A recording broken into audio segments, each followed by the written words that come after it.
Әнет баба әңгімелері. Шебер шешім, көркем сөздерімен халық арасында шешен атанған Қазыбек би жыл сайын қасына жолдас шораларын ертіп, өзінің даналық, тапқырлық сөзімен мәлім Әнет бабаға сәлем беріп, кәрі құлақты қариядан тәлім-тәрбие, үлгі-өнеге тағылым алады екен. Бірде сол әдетімен Әнет бабаның үйіне келіп түседі. Қарт бұрынғыдан әжептәуір қартайып қалса да, сыр білдірмейді. Қазыбектің шора жолдастарын өзін жақсы қарсы алып, мал сойғызып, қазан көтертеді. Сол ауыл маңындағы қариялар шайсаңдар жиналып, әңгіме дүкен құрады.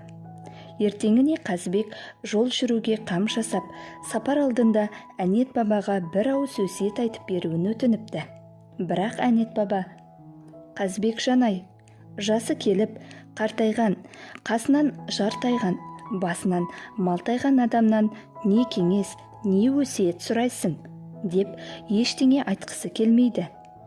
Бірақ бір бетке Қазыбек шешен Әнет бабаның бір ауыз ақылын тыңдамай, еш жаққа кетпейтінін білдіреді.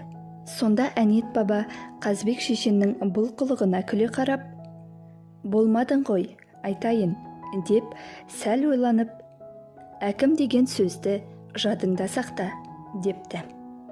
Қазыбек Әнет бабаға ризашылығын білдіріп, жора жолдасын қасына ертіп, еліне қайтады.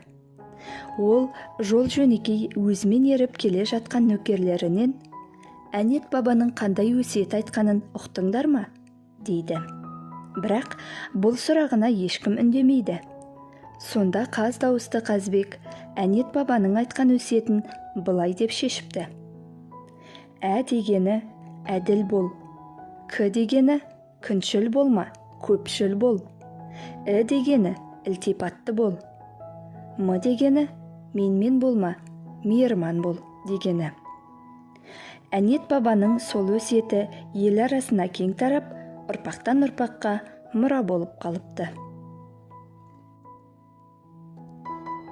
Алдына сәлем бере және елді ынтымақтастыру жөнінде келген төлеге Әнет баба садақтың 6 оғын біртіндеп сындырып, 2 бүктеп, 12 шыбық етіп ортасынан буып: «Міне, енді сындырып көрші», дейді.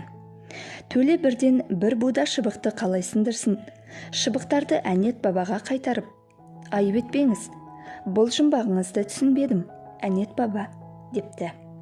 Сонда Әнет баба мынадай өсиет айтыпты: «Төлежан, ешқашанда өзімшіл болма, көптің айтқанын тыңда.